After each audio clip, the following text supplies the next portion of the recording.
it's Coach Tori, and this is Raising Runners. We talk running, fitness, mental health, and so many more topics. As the founder of a youth running program, I approach all of our conversations with our youth athletes in mind and kind of have a focus around those things. But as you will see, we are finding that all of these topics relate to runners and people who like to move and do fitness or anything like that. Relates to everybody. Check it out. Hey, it's Coach Tori, and this is Raising Runners. Today, I am lucky enough to have a local guest, local-ish, I guess, Dr. Michelle Quirk. Did I say your last name right? No. Yes?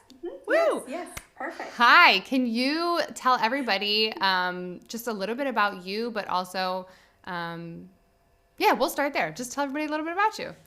Yeah, sure. Well, thanks for having me on the podcast. I'm a pediatrician by training, but I'm also a run coach.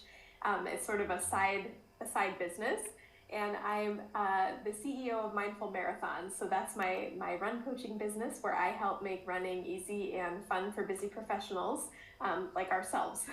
So, yeah, I'm really happy to be here and get into it all with you. Yeah, well, first of all, I feel like being a doctor of any kind, but a pediatrician especially, I feel like that makes you so busy. How did you go from like, I'm a pediatrician, now I'm going to also run coach, or were you run coaching always? Like, how did that all happen? I think this ties into the story of how I became a runner. I mean, I wasn't always a runner. Like, a lot of people hear that I'm a run coach and they assume that I was some kind of track star in high school or college, and that could not be further from the truth. So I was not a very athletic kid. I hated running. I looked to the track team and I wanted to be like them, but I just couldn't. I thought that maybe I had some kind of different genetic makeup and like could not do what they did. And so I found running actually in really my like medical training, kind of in a tough time. Like, I had finished my residency. I was starting like as a new pediatrician in a new area, newly married, like all of these life stressors at the same time. And my dad was diagnosed with cancer. And I was having like this kind of existential crisis, like, here I am telling families and patients to exercise and really take care of themselves, but here I am not really doing any of those things. Like, I was trying to get a little exercise, but I really wasn't doing a great job at it. And so that's how I started running. So I didn't start running until probably like my late 20s, early 30s. And then I fell in love with the sport, and I started kind of stringing along others, like family members and friends, and getting people to sign up for races. And like, that's how I became a coach. So it just grew kind of naturally, but I didn't really start coaching until about 4 or 5 years ago. Oh, wow. Okay. Yeah. And yeah. I mean, so are you in the city, outside of this? You're kind of like around the city, right? Yeah. So I live in Manayunk and I work in the city. Yeah. Okay. Yeah. But I coach. I have some local athletes, but I coach virtually. So I do have a lot of athletes, like all in different areas across the country, which is kind of fun. So yeah, it's been a really great way to like meet other runners and just to kind of expand the coaching business, to do it virtually. Yeah. And I think that was really because of the pandemic. Like, I had started this business right before the pandemic, and I had intentions of having more of a local presence, but the pandemic did not allow that. So I grew it like virtually first. Well, that's what I was going to ask, because I feel like Philly and like Manayunk, I know there's like run clubs just running rampant everywhere around that area. So I was like, I wondered if you had like a local running group, but have you been a part of any of those local groups too? Just kind of like feeling it out a little bit? Yeah. So the Philly Runner Store, is like right down the street. Yeah. And so we've, my husband and I have done a bunch of, runs with them in terms of group runs and things like that. And I do try to meet up with my local athletes, it's a really nice thing. I feel like very grateful that I can meet up with people to be able to run with them and friends and things like that, which is, not something I can do for people who live in Colorado or California. But Right. But it's still great that I can coach virtually too. Oh yeah. Do you have a favorite Philly race? Because I feel like we're getting into like Philly race season as fall is happening. So do you have a favorite one since you're so close? Or no? I think yes. Okay. I think it's very hard to pick one, but I think I really love the Broad Street Run because it's different. Like there aren't a lot of 10-mile races. There aren't a lot of point-to-point races. Yeah. But I also have like a very special place for the Philly Half Marathon too. Okay. It's very hard to pick. Yeah. But I think I would go with the Broad Street Run. Like if someone is listening to this and they're not local, like have a look at the Broad Street Run in May. It's very fun. Oh my gosh. And I feel like it just keeps getting bigger and bigger every year. It's like there's more thousands and thousands of people. It's crazy. Yeah. It's very popular, but it's very fun. That's why. Yeah, right. Exactly. No, that's so awesome. Okay, I feel like we will end up getting a little more into probably mindful marathon, but because I feel like if I don't get to my topic, I will just keep going, on and on talking about Philly running things or just run coaching things or pediatrician things. I'm glad I didn't go off on like a let me ask you kid questions because I'm sure everyone probably does that. So we found each other forever ago with like a different topic in mind and then kind of circled back. And now we are going to talk about mental strategies, but I think specifically I was looking to ask mainly about visualization. I don't even remember how this like popped into my head because I feel like I talk about it all the time. Like you're a runner or you do endurance sports. Like someone at some point tells you, you got to visualize your race, right? Like we all hear that. But I don't know if all of us, and maybe it's just me overthinking things, but I don't know if we all always know like how to do that the best way or if there is even a best way. Because I know it can be so effective and really helpful. But then also if I sit here and I'm like, well, I'm going to visualize myself running a 2:24 marathon. It's like, okay, not tomorrow for sure. Not this year. You know what I mean? Like we have to have realistic visualizations too. Otherwise it's kind of just like now we're daydreaming. So, right? Like, so can you talk to us a little bit about, I guess like using mental strategies, but then like how to best approach them? I know that's like such a broad question. I can always like pinpoint it back a little bit if we have to. Yeah, no, I think it's a great place to start, I think. And yeah, I think to your point, we might have a really big goal for the future. Maybe I'll just pick this because it's a common one, but like I have a lot of athletes who would love to qualify for the Boston Marathon, right? To get a BQ time. But maybe they're starting out kind of like where I started out, like they didn't run as a teen or a young adult, like they're kind of new to the sport. They've done a couple marathons. Their marathon time might right now not indicate that they're very close to that Boston qualifier time. So, maybe there's visualization that could be important to visualize that goal. But like for right now, like you said, for some, it might feel like daydreaming, and you want to visualize something that's realistic. So I think it's great to have those goals for the future, but also to think about maybe like the next year ahead. Like what's my next race on the calendar, or what's my next run on the calendar even, and try to use visualization almost from the day to day and week to week, and then expand from there. So I often have athletes kind of start this process with even just visualizing like their upcoming long run, like thinking about how they're going to feel, the morning of, for example, how they're going to feel when they get out of bed, what they're going to wear, how they're going to prepare their water and their hydration, their fuel, like all of those things go into it. And then picturing, what am I going to be thinking about while I'm on the run? How am I going to feel on the run? For a lot of beginners, thinking about maybe a marathon or a Boston qualifying time might be so far out of where they are. So for them, I use visualization more for picturing how they're going to feel within their easy run even, like to picture how does an effort level feel to them. So I talk a lot about effort levels and like truly finding, your easy pace, your conversation pace, and what does that feel like for you?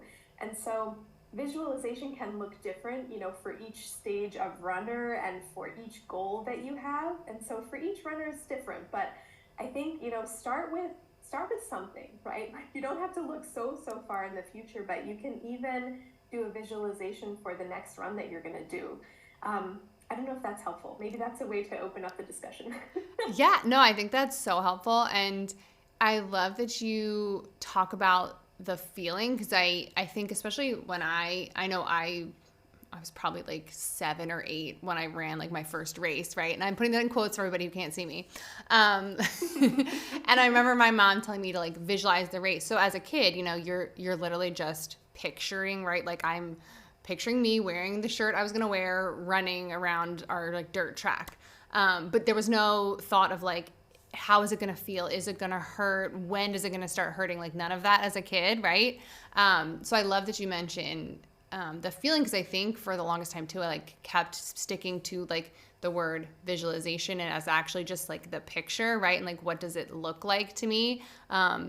But I think so much of running, like, you're not looking around I mean, I'm not, right? It's the feeling, it's where you are in your body. So I think that is great to point out that like, yes, we're calling it visualization and you are kind of creating a whole picture, but it's a lot of like feelings too. Mm-hmm.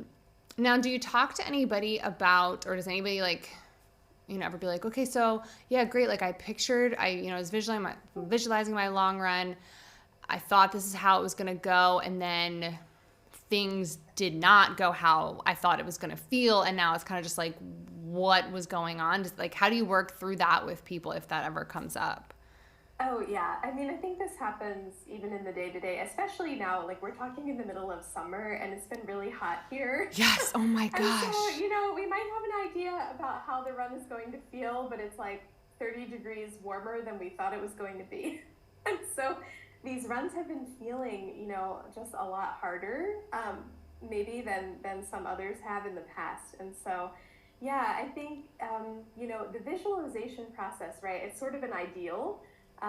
So you kind of want to go into it thinking like, okay, in a perfect world, if all of the variables go the way that we're planning them to go, the weather is good and all my fueling is on point and I'm keeping the pace that I want, like you want the visualization to be sort of that perfect image, but with the knowledge that like real life can throw different variables at you.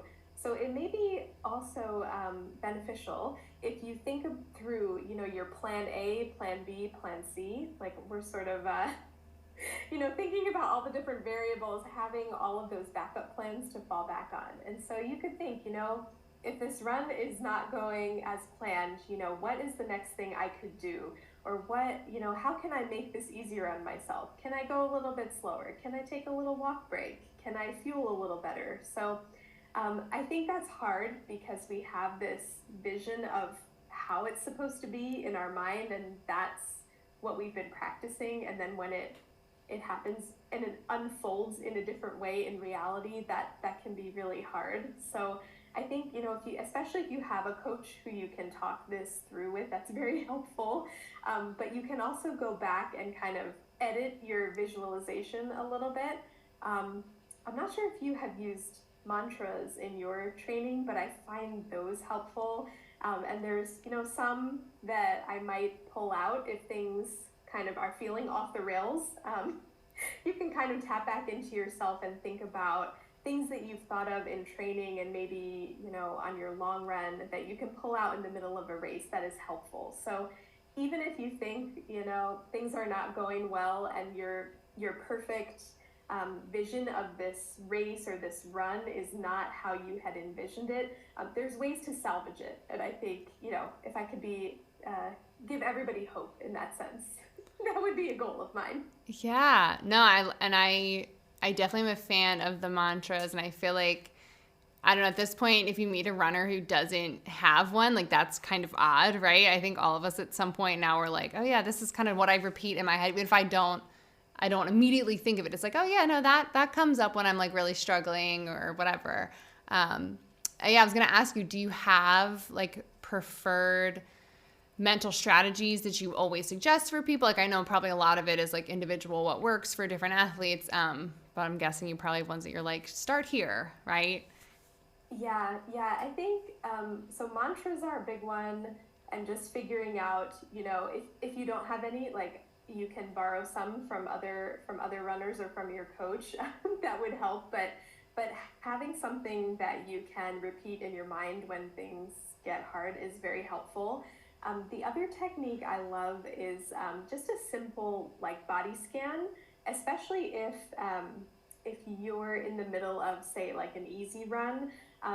I am not someone who runs with music. I used to a lot. I would listen to a podcast or I would run with music. And I felt like in some ways that was really helpful because I was kind of tuning out how I was feeling and I would just go and do whatever was on my training plan. But in recent years, I have like gotten away from that, and now I don't run with anything in my ears. And I think that's very helpful to figure out like how I'm really feeling and tap into nature and the environment, and that's what's enjoyable for me. But I think it's helpful if you wanted to practice a body scan. What I mean by that is basically you kind of unplug from everything and just tune into yourself and how your body is feeling on the run. And you just go like head to toe, kind of starting, from top and tapping into the senses. So what are you seeing? What are you hearing, smelling, even tasting? It's helpful to figure out, is your heart, how is my heart rate? Is it really high? Is it okay? Am I huffing and puffing? If I was running with a friend, could I carry on a conversation with them, or am I working too hard? Like, it's a very helpful technique to figure out your effort level in the pace that maybe is on your training plan or the pace that you're trying to keep. And you kind of go down from there and just, like how do my, even, with my gut, like how's my stomach this morning? I didn't eat before I went out. How am I feeling? Am I hungry? Am I thirsty? How are my legs feeling? Am I tight? My right hamstring is feeling a little tight. What is that about? It's just like a very helpful technique to keep you grounded in the moment and in the run. And I think that can be helpful really for every level of runner. It's helpful for my beginners to figure out, like, am I at this easy effort or am I working way too hard? Like, a lot of times we go out and like huff and puff our way, trying to do that first 5K. And really it can be a lot easier, but it's also helpful, if I'm trying to figure out what does my half marathon tempo feel like in my body, it's a very helpful technique. So I would recommend the body scan to everybody, especially if you haven't tried it before. Yeah, well, it's so funny. I'm sure lots of people who know me, I'm like not really into like meditation, presence, mindful. Like it's really hard. Not that I'm not into it. It's hard for me. And lately, especially even this week, so I am like recovering from a long race, some overuse injury stuff. So like I'm really trying to like focus on how I'm running and all these things. And so I've been doing a lot of like the body scan stuff, and just today even I noticed I'm like, why am I having such a hard time breathing? I'm like, oh, because for some reason I'm like clenching my stomach right now, and I'm like I'm like breathing just like in the top half of my chest with like my, my throat and my, my lungs. It's like, why am I not using my diaphragm? So like that I noticed, and it's like, okay, why does my knee feel weird? Oh, because I'm running weird on this one side, like my foot's landing kind of funny. So it's like you have all these other things, and it's like, yeah, you don't have to spend a whole bunch of time doing it, but it's just like pay a little bit of attention to your body, and all of a sudden you realize like, oh, I'm doing something really weird. No wonder this feels so hard, right? Or on a good day, you're like, oh, wow, I feel great. Why do I feel great? Everything's relaxed and moving. You know what I mean? So I love that idea. Definitely super helpful to people. Well, so you work with lots of really busy people. That's kind of like, it sounds like your group, right?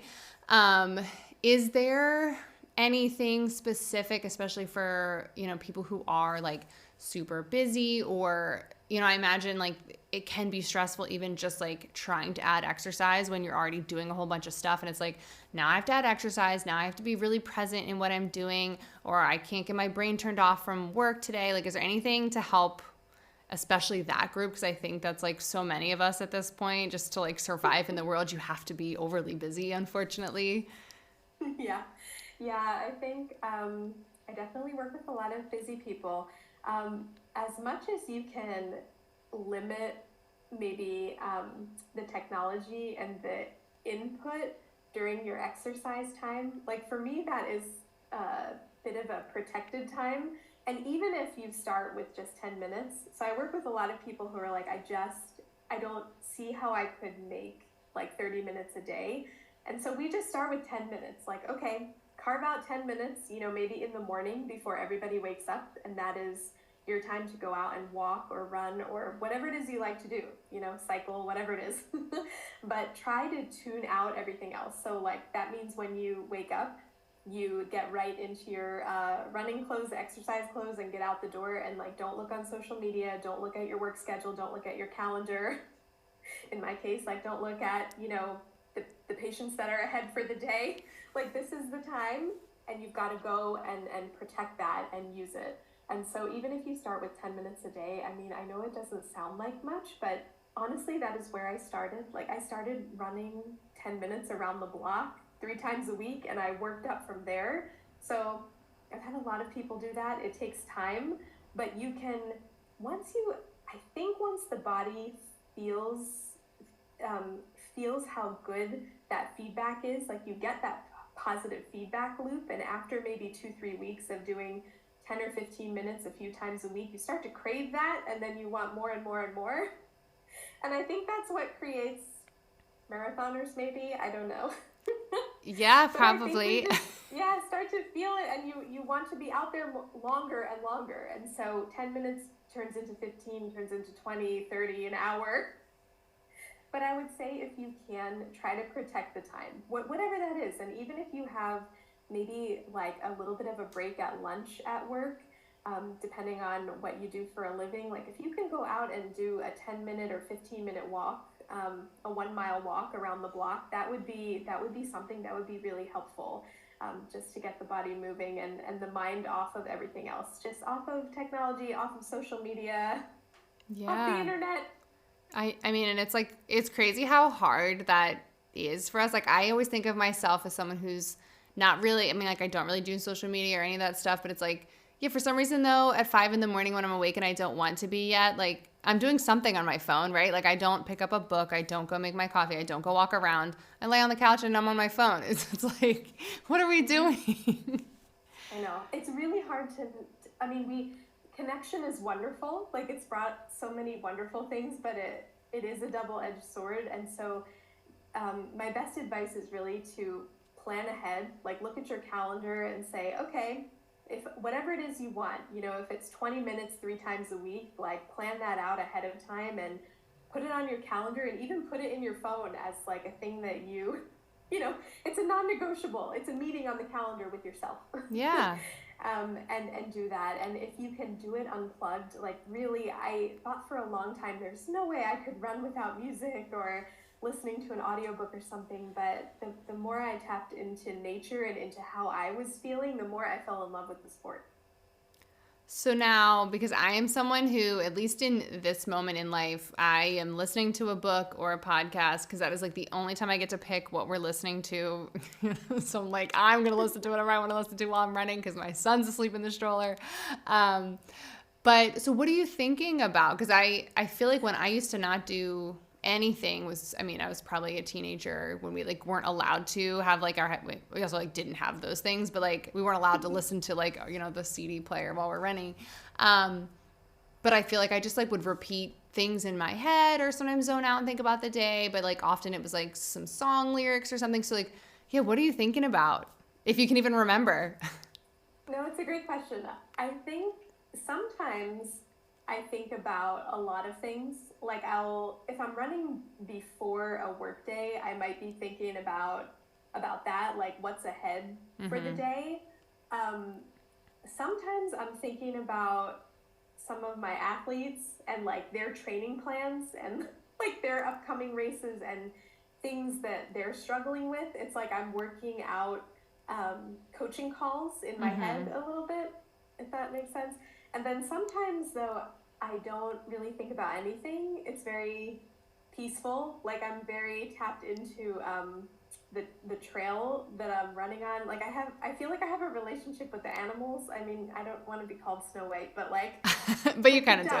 And there's all different animals. There's this beaver sometimes that I see. I named him, and like I feel like I have a relationship with these animals on the trail, and I will see them. I say hello to the animals, like I say hello to the trees. It's very lovely and peaceful, and it feels like a little bit blank, which is really nice. And I feel like that's two complete opposites. You're either like planning work or you're like super present with the animals in the woods. Yes, 100%. And I don't know which way it's going to go. Wow. Okay. Now for when you're thinking about like work or like planning those coaching calls and stuff, because I would be one of those people who would have all these great ideas while I'm out running, planning all these things, get home, it's gone as soon as I walk through the door. Does that happen to you, or do you have to like run in and write stuff down, or? Yes. It is often gone when I get home. If I have good ideas or I have things that I want to remember, I actually will hit record and do like an audio message on my phone. Yeah.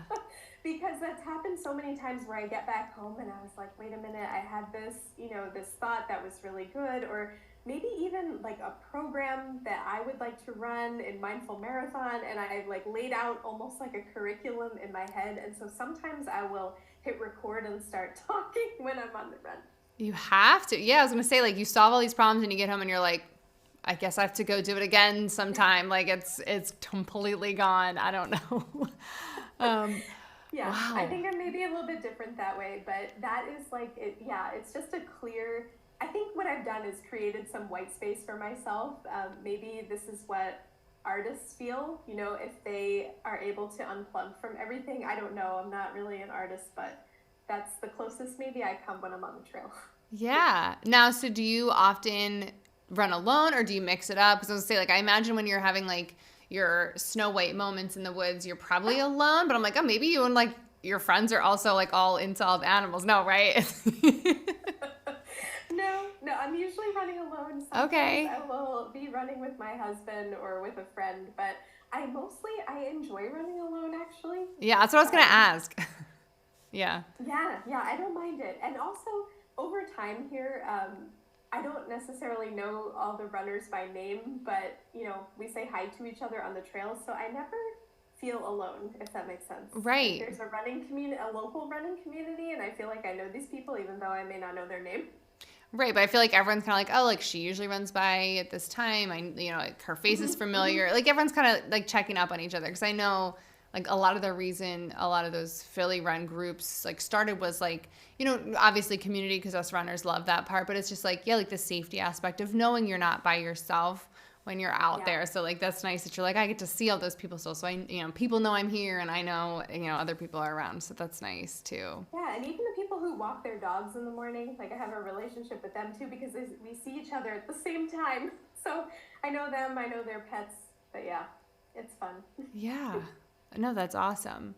Other question about mental strategies, and I don't know, because I feel like oftentimes we're talking about, and maybe it all works the same way, but oftentimes when we're talking about the mental strategies, it's like, we talk about the visualization, helping us with our goals, or it's helping us push through the pain. And I've read a lot of different books of like, like elite athletes and stuff who struggle with a lot of like pre-race anxiety, or just even like during the race anxiety. And that was just not anything I ever really fully understood. I started to have that when I used to do night runs. It was probably last year after like, some recent tragedy of like a woman running alone, right? So I started getting like really bad anxiety when I was out running. And like then really struggling to calm myself down, because then you get, at least for me, it's kind of like, I'm anxious because I probably don't need to be, but also like you're being vigilant, but I need to calm down, but I don't want to calm down so much that I'm just like, everything's fine. So I'm like, it's not quite the same as like pre-race anxiety, but I imagine like strategies for those kinds of things would be similar.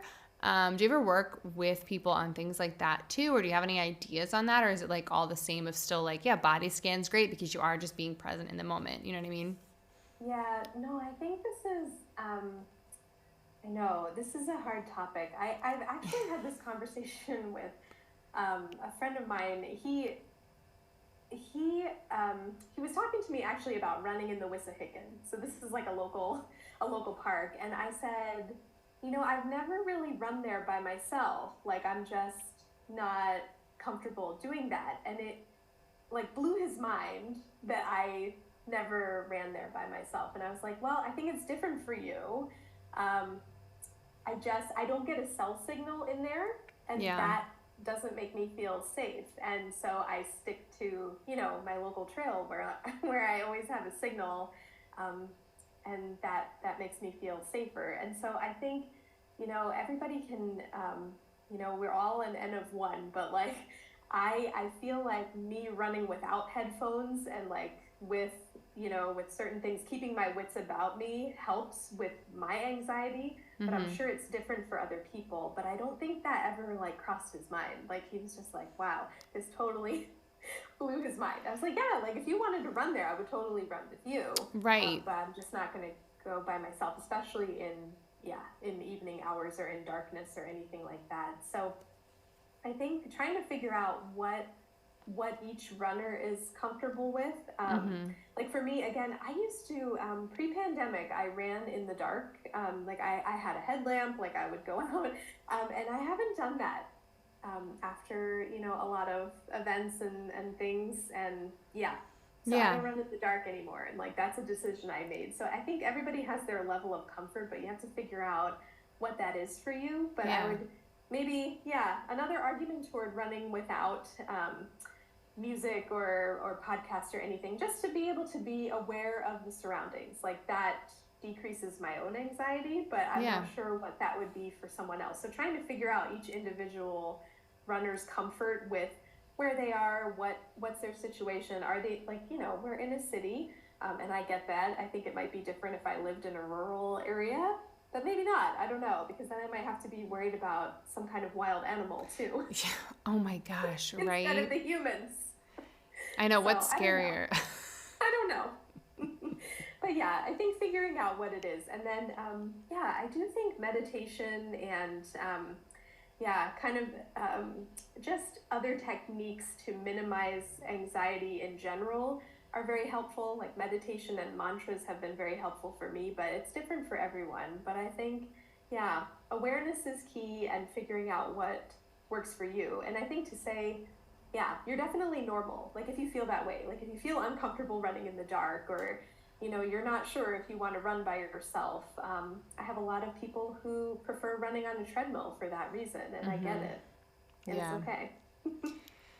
I know. I was going to say there's probably not a great answer, right? But I guess that is probably different from those kinds of like anxiety based in discomfort of like a scenario, and then like people who their race is tomorrow and it's like, okay, now I can't eat because my race is tomorrow and I can't eat dinner. I can't eat breakfast. I couldn't sleep the night before. Like, what are we doing? Because I'm definitely not that person. Like, I'm like, I'll eat the same breakfast. I'll sleep however much I sleep, and it never really was like a thing.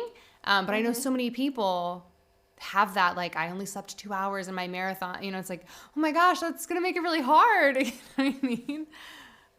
So what are some thoughts on helping with those kinds of, I guess, anxiety or just like stress over your race or your big moment? Like the stresses. Yeah. I think picturing this ahead of time and like practicing as much as you can is helpful. It's always hard. I mean, especially for someone who's doing a race for the first time, whatever the first experience is, it doesn't matter if it's your first 5K, your first marathon, your first ultra, whatever the first is. I think that always has a little bit more anxiety. It also helps too if you've, if you can know that in your training you've done everything that you can to have prepared for this. And so like that's a big thing in coaching. Like for a first marathon, especially for someone, who is maybe like me, like on the slower side, maybe not able to cover like that 20-mile long run before their first marathon, like that leap of faith to be like, okay, I didn't go quite that distance in training, but like the rest of my training prepared me well for this race. I think that can help decrease the anxiety. This is hard because I do work with a lot of, other physicians, just busy professionals who maybe have a high pressure career to begin with, and they take that pressure with them into running.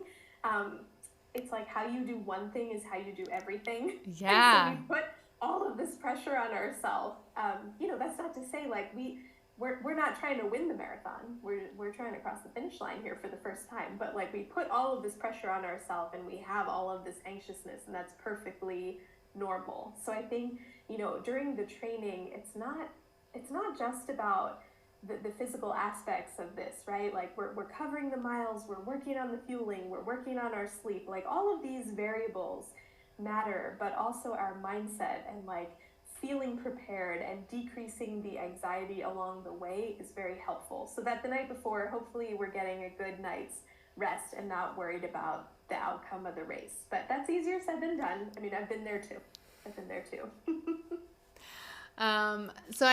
At least for me, I know I've always heard people say like, you don't do anything new on race day. And I know that that's like, probably there's no argument there on like definitely not doing any new food, new fueling, nothing new like that.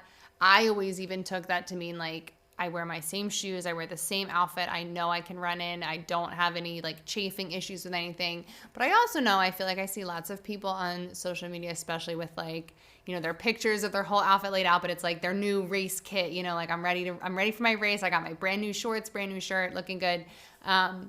Any thoughts on like that kind of thing? Because I think, like I said, I like to keep everything the same because I don't like surprises. But I also think we often as people get excited over like you feel good in your new clothes, your new, like our first day of school outfit is always a thing, right? So like, thoughts on that, if that even has any impact, you think?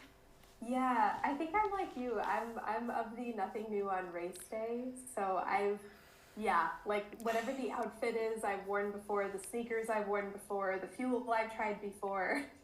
I think I've worked with some people who I also love them, like Disney races, and they want to dress in like a costume. Right. And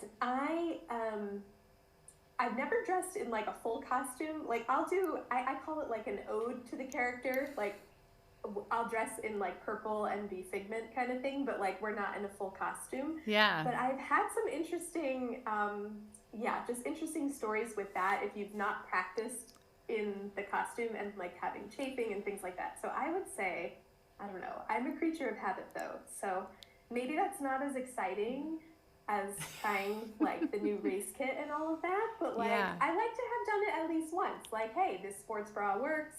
I'm not chafing in my armpit. I'm good. And so even if you just practice it once, or if you have a new pair of sneakers but you've run in them at least once or twice, great. Like I'm definitely of the nothing new on race day. Oh my gosh, I didn't even think of the Disney races because I had signed up years ago and ended up not going. But it was always like on my list of like things to do because the pictures look so fun. So you've done a Disney race before? Yes, they're very fun. It's a really good time. Oh my gosh. Did you do which one, or have you done a bunch? I've done a couple. Okay.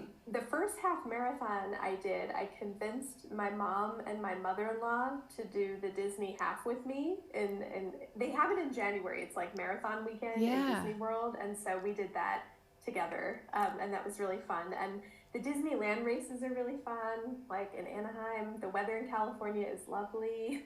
Oh my gosh. I'm not a spokesperson for them, but they're a really fun race. They're a little bit pricey, but it's a really great race.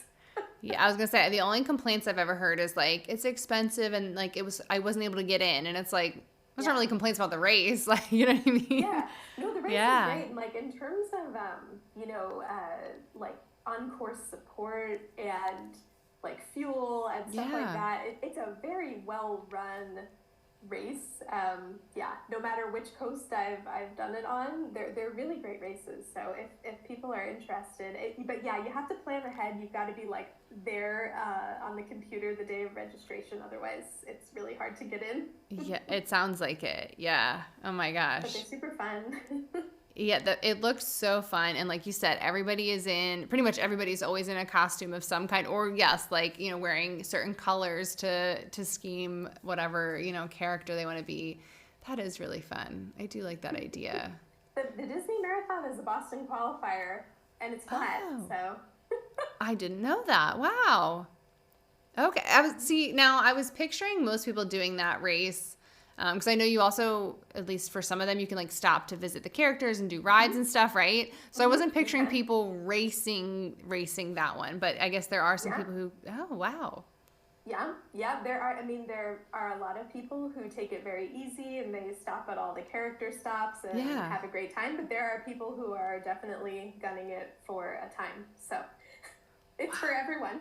Oh my gosh. Wow, I like that. I might have to... I don't know. We have to plan a Disney trip. Yes, I know. My son's only 2, so I'm like, when can I take him to Disney World? But I'm like, I don't want to go a million times, but I want to go soon. But he's too little. I don't know. That'll be on the list. It could be a good family trip. Like, you can run and he can cheer you on. It's great. At like 4 a.m. Don't they race like really, really early? Yeah. Oh man. All right. Details. Yeah, right. Exactly. Like that's too much planning at this point. Wow. Okay. I feel like I'm going to run out of time here with you, but, was there anything, I feel like there's definitely things we didn't get to, but, anything that you wanted to share that I didn't ask or kind of we didn't go over, anything like that? I don't think so. I think maybe if we can make this episode just be a source of inspiration, that there's like not just one way to do things, and also that, the mental training is just as important as the physical training. Maybe that's what we can leave everybody with. Yes. No, I love that. That is perfect. And yeah, there are so many different options. I feel like you gave a bunch of different things that you can do. And yeah, we talk all the time. I think you look on any, running inspiration page of some kind, and it's like they're talking all about the mental side of it too. Like, it's not just like, yes, you need to put those miles in so you feel confident, you don't get hurt, but yeah, it's all about the mental stuff too. And if you do it the right way, you can make a bunch of animal friends in the woods and have a whole new different, like, that feels so zen to me. I'm like, I need to go take my headphones off tomorrow for my run, check out the animals in the neighborhood or something, and feel a little more connected to nature that way. I like it. So now, where can everybody find you? I'm going to add the links, of course, into the notes, but if they have interest in coaching or just like where they can find out some more info. Yeah, probably the best place is my website. It's mindful-marathon.com. And I'm on Instagram at mindful.marathon if you're on social media. Perfect. And then you have YouTube channel too, right? I do. Yep, it's a Mindful Marathon YouTube channel. There's lots of videos, mostly conversations with other runners, other physicians about a variety of running topics to keep you inspired and give you tips along the way. Awesome. Well, thank you so much, Dr. Michelle. This was so awesome. I really appreciate it. And I'm so glad after all of these months, I guess at this point, we were finally able to connect. This is awesome. Yeah, thank you so much for having me. It was really fun.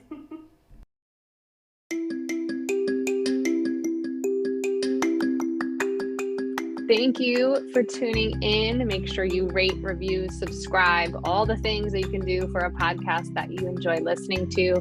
Make sure you check out social media, our website, any of those things. If you have questions, comments, interview requests, feel free to email me at maracayrunclub@gmail.com.